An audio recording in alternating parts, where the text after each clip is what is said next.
Moin, ich bin Tillmann von der Radelbande. Das hier ist ein alter Bekannter. Ich hatte ihn im letzten Jahr zum Test einmal da und war schwer beeindruckt. Allerdings haben ein paar sehr entscheidende Details gefehlt. Aber das hat der Hersteller jetzt nachgeholt.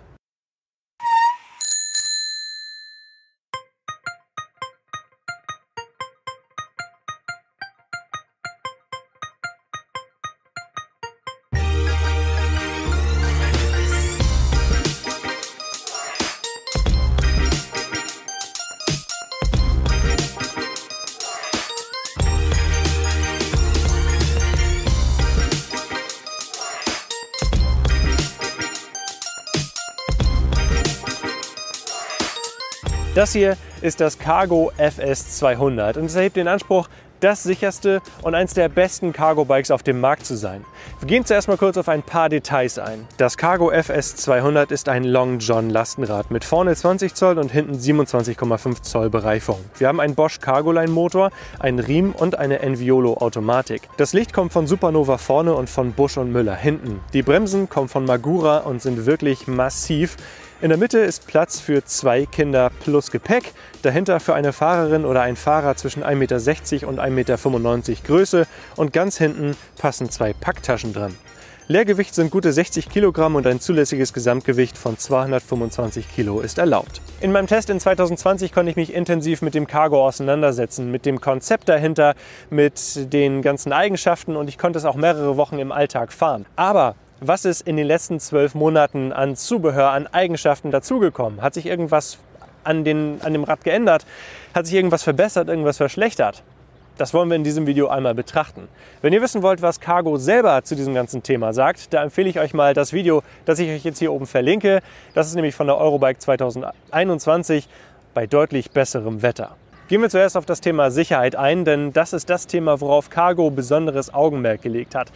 Sicherheit hat beim Fahrradfahren im Wesentlichen 2 Einflussfaktoren. Auf der einen Seite Infrastruktur, auf der anderen Seite das Können der Fahrerin oder des Fahrers. Wenn ersteres nicht vorhanden ist, kommt es insbesondere auf letzteres an. Und wenn dann noch hier 2 kleine Menschen vorne in der Box sitzen, dann ist es umso wichtiger, dass das Fahrrad die Fahrerin oder den Fahrer möglichst gut dabei unterstützt, das Fahrrad immer unter Kontrolle zu halten. Und dadurch hat Cargo an dieses Rad besondere Ansprüche gestellt. Sie haben diese Box so entwickelt, dass sie möglichst stoßabsorbierend ist und das alles in dem Rahmen eines Fahrrades. Also es durfte nicht zu groß oder zu schwer werden. Ein Zubehörteil, das diesbezüglich dazugekommen ist, ist dieses hier, der sogenannte Auto Safety Collar. Das ist ein Rahmen aus EPP, der hier oben fest mit der normalen EPP-Box verbunden wird und so als eine Art Kopfstütze dient, als eine Art Kragen, damit eben die Köpfe nicht so sehr hin und her wackeln können oder damit auch der Kopf nicht überdehnt wird. Ein Teil dieser Aufgabe übernehmen schon diese Kopfstützen, die hier mit diesem Mesh-Material gefüllt sind, damit, wenn also der Kopf so nach hinten fällt, dass er eben nicht überdehnen kann, sondern hier gegen die Kopfstütze prallt. Bei seitlicher Beschleunigung kommt dann dieser Auto Safety Collar zum Einsatz. Wenn also das Kind hier sitzt und hier gegen prallt, dann hat es hier eine relativ weiche, stoßabsorbierende Oberfläche, wo es auch nicht Gefahr läuft, irgendwie, dass der Kopf zu weit zur Seite gestreckt wird oder rausfällt. Rausfallen wäre auch merkwürdig, aber ihr wisst, was ich meine. Dieser Auto Safety Collar führt also dazu, dass die Köpfe und Hälse der Kinder noch mal etwas besser geschützt sind. Allerdings ist hier auch nur dieser Safety Collar an der Seite der Box und nicht in der Mitte. Das heißt, für Kinder, die hier links oder rechts sitzen, ist der Effekt dann je nach Seite des Aufpralls etwas eingeschränkt. Aber was dieser Safety Collar auch hervorragend kann, ist eine Schlafposition für den Kopf bieten. Also meine Kinder sind beide schon in letzter Zeit in diesem Fahrrad eingeschlafen, weil sie einfach einen Platz hatten, wo sie ihren Kopf anlehnen konnten. Und trotzdem haben sie hier genug Sichtfeld nach draußen, weil die Box eben so nach vorne abfällt. Das, was Cargo in Bezug auf die Funktion dieses Auto Safety Collars sagt, ergibt Sinn und ich denke mal auch, dass es ein deutlicher Sicherheitsgewinn ist, wenn eben die Köpfe der Kinder zumindest nach einer Seite hin deutlich besser geschützt sind. Sie haben allerdings mit diesen verstellbaren Kopfstützen hier auch schon echte Pionierarbeit geleistet. Das gefällt mir schon mal sehr gut und die Kinder sitzen hier sehr komfortabel drin. In Bezug auf die Sicherheit ist diese Box jetzt hier mit dem Auto Safety Collar zusammen komplett. Der fügt sich sehr gut in das Gesamtbild des Fahrrads ein, ist hochwertig verarbeitet und hier, obwohl da EPP-Teile aneinander liegen, knarzt da nichts. Auch bei Kopfsteinpflaster. Cargo hat in Bezug auf die Crash-Sicherheit schon einige Experten dazugeholt und auch Crash-Tests gemacht, die die Sicherheit der Box auch nachgewiesen haben.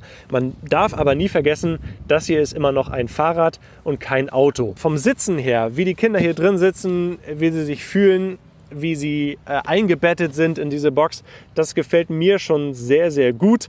Und sie haben trotzdem dieses Freiheitsgefühl, dass sie eben rausgucken können, dass sie den Wind in der Nase haben. Also insgesamt richtig klasse. Dieser Auto-Safety-Collar, der dient aber nicht nur als Nackenstütze, als Kopfstütze bei einem Seitenaufprall, sondern hat noch eine andere Funktion. Auf die gehe ich aber gleich ein. Ein weiteres Produkt, das bei Cargo dazugekommen ist, das ich im letzten Jahr vermisst hatte, ist eine Babyschalenhalterung. Cargo hat sich hier für die Integration einer Weberschale entschieden. Weberschalen kennt ihr vielleicht aus dem Bereich der Anhänger. Die lassen sich ganz einfach in den meisten Kinderanhängern verzurren und dann hat man auch die Möglichkeit, Babys sicher im Anhänger zu transportieren. Und auch ich hatte beim Test im letzten Jahr diese Weberschale schon in einem Cargo verzurrt, allerdings ein bisschen hemdsärmlich. Ich war damit trotzdem in der Lage, mein damals kleines Baby ganz einfach mitzunehmen. Jetzt ist sie schon groß, also sie hatte überhaupt keinen Bock hier in dieser Schale zu sitzen, sondern wollte natürlich in dem großen Sitz sitzen. Aber ich habe das trotzdem mal zu Anschauungszwecken installiert, um mal zu zeigen, was diese Halterung kann. Die ist hier an 4 Punkten direkt mit diesem Rahmen verschraubt. Hier vorne sind 2 Punkte, hier hinten sind 2 Punkte und dann hat man die Möglichkeit, diese Weberschale sowohl rückwärts gerichtet als auch vorwärts gerichtet einzusetzen. Für ganz kleine Kinder empfiehlt sich dann auch, das hier ein bisschen höher zu ziehen, damit sie wirklich komplett flach liegen können, in einer Liegeposition sind und dann kann man graduell tatsächlich das so ein bisschen runterstellen. Das finde ich sehr, sehr angenehm und ist sehr simpel, aber doch überzeugend gelöst. Was dann auch noch cool ist, diese Weberschalenhalterung, da passen 2 nebeneinander in diese Box und es passen noch 2 Weberschalen nebeneinander in diese Box. Somit ist das Cargo eines der wenigen Räder, die auch ganz einfach und proprietär für den Transport von Zwillingskindern geeignet sind, sowohl vom Babyalter her, als auch dann, wenn sie etwas größer sind. Was ich so ein bisschen schade finde bei der Weberschale an sich, das ist kein Kritikpunkt für Cargo, aber mit dieser Weberschale hat man ein deutlich rudimentäreres Gurtsystem als nachher bei den richtigen Kindersitzen. Aber da kann man eventuell auch eine andere Schale montieren, die von Melia zum Beispiel, die mir bei einem anderen Rad sehr gut gefallen hat. Kommen wir jetzt mal zu dem größten Kritikpunkt, den ich 2020 beim Test des Cargo hatte, und das war das Regenverdeck. Das gab es nämlich schlicht und ergreifend noch nicht. Das hat natürlich die Nutzbarkeit im Alltag, gerade bei so einem Wetter wie heute, echt eingeschränkt. Bei 5 Grad, so leichtem Nieselregen, die Kinder dann hier vorne in einer offenen Box zu transportieren, das hat zwar trotzdem Spaß gemacht, aber für die Kinder war es, glaube ich, nicht so angenehm. Aber ich weiß jetzt auch, warum Cargo sich so viel Zeit gelassen hat mit der Entwicklung dieses Regenverdecks, weil sie wollten nicht nur ein Regenverdeck machen, sondern sie wollten das flexibelst einsetzbare, also das beste Regenverdeck überhaupt machen. Und das gucken wir uns jetzt mal an.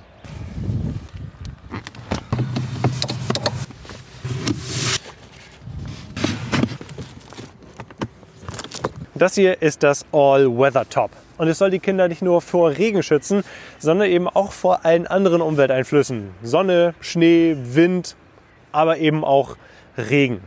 Und gehen wir mal auf die Kernkompetenz ein. Wie gut eignet sich das All-Weather Top als Regenverdeck? Meiner Erfahrung nach sehr gut. Wir hatten das mal einen Tag bei Dauerregen draußen stehen und es ist nicht ein einziger Tropfen in den Innenraum gelangt. Also insofern, den Test hat es schon mal bestanden. Dieses Textilmaterial hier mit dem Wabenmuster hat das Wasser zwar ein bisschen aufgenommen, aber es hat nichts in den Innenraum weitergeleitet. Erst als wir das Regenverdeck geöffnet haben, ist Tropfwasser von dem hinteren Latz, den wir gleich noch zeigen werden, in den Innenraum gelangt. War auch am nächsten Tag wieder komplett trocken. Also das ist offenbar ein sehr gutes Material, das hier für dieses AWT gewählt wurde. Und ich finde es auch optisch sehr, sehr gelungen. Also auf der einen Seite, dass es eben kein dunkles, schwarzes Regenverdeck ist. Wir haben hier schon eine sehr dunkle, schwarze, große Box, sondern dass wir hier etwas Helles haben. Grau ist jetzt nicht so die fröhlichste Farbe, aber es ist halt hell, es hat diese Wabenoptik und das gefällt mir auch optisch sehr gut. Die Form des All-Weather-Top ist aerodynamisch und fügt sich sehr gut in das Gesamtdesign des Cargo ein. Wir haben hier links und rechts, vorne, oben und hier hinten große Scheiben mit UV-Schutz, die sind noch zusätzlich abgedunkelt. Trotzdem haben wir hier auf der Innenseite eine hohe Höhe, also die Kinder sitzen halt hier direkt unter dem Lenker und hier ist dann nochmal relativ viel Platz bis zum Dach, bis zum eigentlichen Dach des Verdecks. Das gibt dann auch noch weitere Ladung und wenn die Kinder hier aufstehen in dem Rad, die Möglichkeit, dass sie das eben tun können und dass man das Kind auch einfach rein und raus bekommt. Das AWT ist auch komplett in diese Lenkerform integriert, das können wir jetzt hier sehen. Also wenn man den Lenker einschlägt, dann geht es direkt hier unter dieses zusätzliche kleine Dächlein. Wenn man also hier einen anderen Lenker oder einen anderen Vorbau verbauen sollte, dann könnte man Probleme bekommen mit diesem All-Weather-Top. Das ist also wirklich eine Einheit. Das Verdeck ist so konstruiert, dass es nachgibt, wenn man hier drauf drückt oder wenn man es nach links und rechts bewegt. Während der Fahrt bewegt es sich allerdings kaum. Und auch bei starkem Seitenwind hatte ich nicht einmal das Gefühl, dass das Rad besonders seitenwindanfälliger wird, wenn man mit diesem AWT fährt. Es ist auch deutlich niedriger als bei anderen vergleichbaren Rädern aus seiner Klasse, bietet aber trotzdem halt dieses große Volumen und dass die Kinder sogar hier drunter ganz entspannt sitzen können. Die Seitenfenster hier lassen sich in 3 Positionen arretieren. Man kann die erstmal geschlossen halten und dann kann man die so öffnen und dann schnappen sie auch wieder hier mit Magneten ein. Dann kann man sie mit Magnet- und Klettverschluss hier oben befestigen. Dann hat ein Kind eine geöffnete Seitenscheibe. Wenn man beide Seiten öffnen möchte, dann kann man diese Elefantenohren hier auch in der Mitte zusammenstecken mit Magneten und Klettverschluss und dann kann man sie auch komplett so wieder schließen. Magnete, cool. Man kann das Seitenfenster bei heißen Sommertagen allerdings auch ganz rausnehmen. Da hat man hier einen Druckverschluss, einen Reißverschluss und schon ist die Scheibe ganz raus. Hier kann man dann auch schon einen Teil des Sonnenverdecks sehen. Das ist hier komplett auf der Innenseite, lässt sich mit Klettverschlüssen in verschiedenen Positionen arretieren und auch komplett rauslösen. Das ist also ein ziemlich großes Teil und gerade jetzt bei so einem Schiedwetter wie heute ist es natürlich schön, wenn etwas mehr Licht reinkommt, damit die Kinder nicht ganz in so einer dunklen Höhle sitzen. An heißen Sommertagen, wenn die Sonne so richtig drauf knallt, dann bietet das allerdings einen sehr guten Sonnenschutz. Und auch mit diesem kleinen Dreieck, das ihr hier gesehen habt, ist auch seitlich einfallende Sonne nicht so das Problem. Die Kinder sind echt gut vor der Sonne geschützt. Wenn wir jetzt hier reingucken, können wir die Konstruktion des AWT noch einmal sehen. Wir haben hier diese dicken Metallstäbe, die das ganze Regenverdeck an Ort und Stelle halten. Die gehen dann auch hier auf dieser Seite einmal komplett runter und sind dann hier mit einer Gasdruckfeder hier vorne befestigt. Das hier ist auch verschraubt. Das ist natürlich im Falle eines Diebstahls sehr gut. Die meisten Versicherungen machen das so, dass nur fest verschraubtes Zubehör auch mitversichert ist. Wenn ihr wirklich sicher gehen wollt, dass es nicht gestohlen wird, dann könnt ihr diesen Knopf auch noch durch eine richtige Schraube ersetzen, sodass es wirklich dauerhaft und fest dran ist. Kleinere Kinder kann man hier sehr gut durch das geöffnete Seitenfenster rein und wieder rausholen. Allerdings, wenn man die Möglichkeit hat und beide Kinder gleichzeitig irgendwie einsteigen wollen, dann empfiehlt es sich, das Regenverdeck einmal komplett zu öffnen. Dafür haben wir hier Fitlock-Verschlüsse und hier diese Lippe.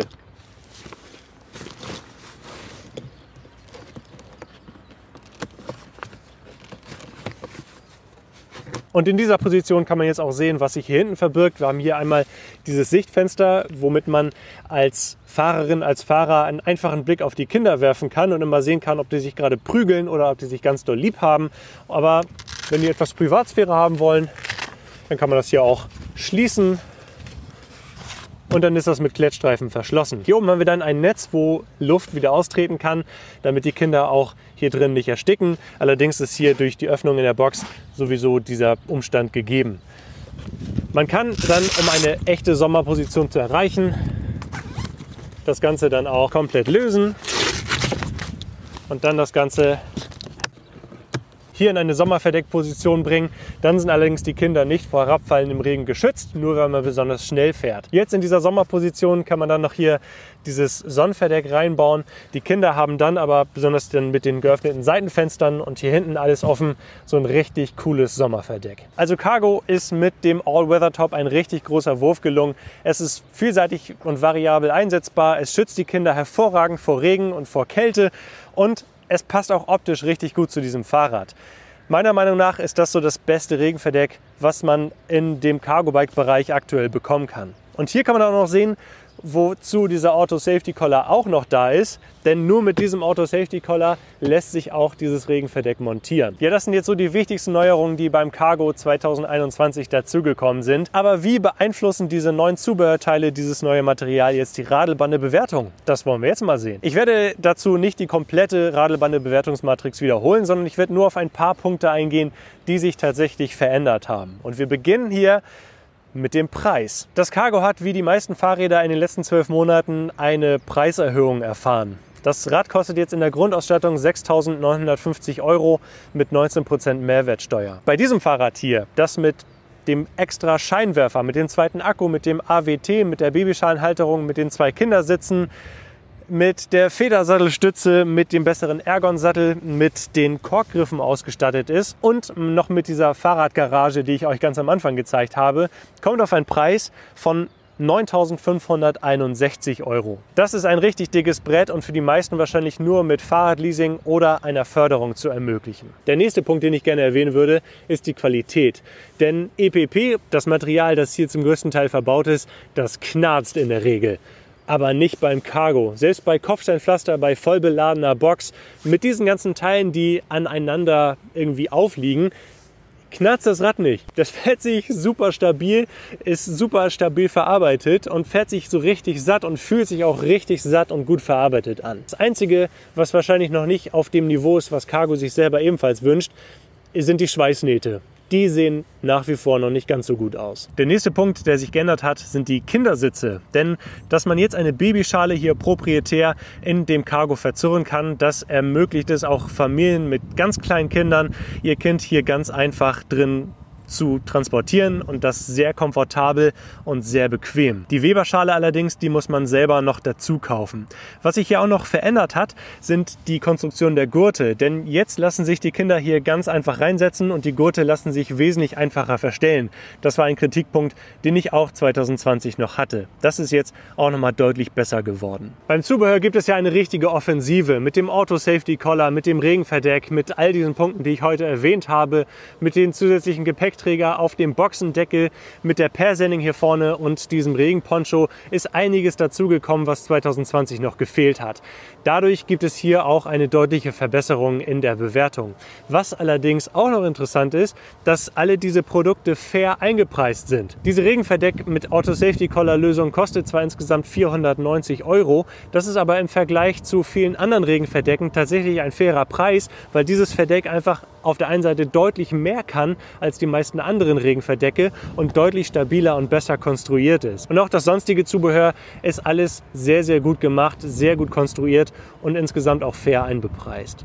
Ein B-Preis, ein G-Preis. Was in 2021 noch fehlt, ist ein stabiler Gepäckträger, auf dem man auch noch ein drittes Kind mitnehmen könnte und die Möglichkeit, einen Anhänger dran zu hängen. Zum letzten Punkt, zur Sicherheit, fügt der Auto Safety Collar nochmal einen weiteren Aspekt zu dem insgesamt schon guten Sicherheitskonzept hinzu. Was allerdings auch nach wie vor fehlt, ist ein etwas besseres Rücklicht, das eventuell etwas höher angebracht ist und über eine Bremslichtfunktion verfügt. Ich konnte jetzt schon viele Versionen des Cargo fahren. Einen Prototypen, das erste fertige Serienrad, ein Rad auf der Messe, das von jemandem völlig Verrückten umgebaut wurde und jetzt dieses hier.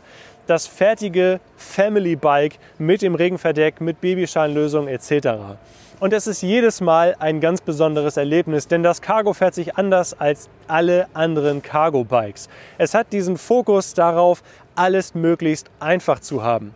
Allerdings auch mit ein paar Kompromissen. Das Fahrrad ist sehr schwer mit seinen 60 Kilogramm. Es ist sehr groß und es ist teilweise im Alltag, besonders durch kleinere Menschen, schwierig im Handling, gerade was das Rangieren und was das Einparken angeht. Aber sobald man damit erstmal fährt, fährt es sich super satt, super komfortabel und man kommt auch um enge Kehren rum mit diesem riesigen Lenkeinschlag.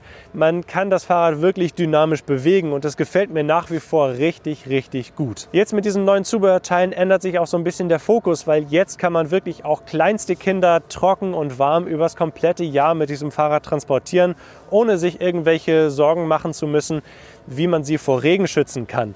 Das ist wirklich eins der besten Family Bikes, die es auf dem Markt zu kaufen gibt. Allerdings natürlich zu einem heftigen Preis. Ja, das Cargo ist definitiv ein faszinierendes Stück Technik und zeigt, in welche Richtung sich der Cargo-Bike-Markt und besonders der Family-Bike-Markt in den nächsten Jahren entwickeln wird. Was haltet ihr aber von dem Cargo FS 200? Ist das für euch das perfekte Lastenrad oder sehnt ihr euch eher nach was Leichterem, etwas Kleinerem? Sagt es mir unten in den Kommentaren. Gebt mir einen Daumen nach oben, wenn euch das Video gefällt und wenn ihr dabei sein wollt, wenn die Radelbande das nächste Mal auf Tour ist, dann abonniert den Kanal. Tschüss, bis dann.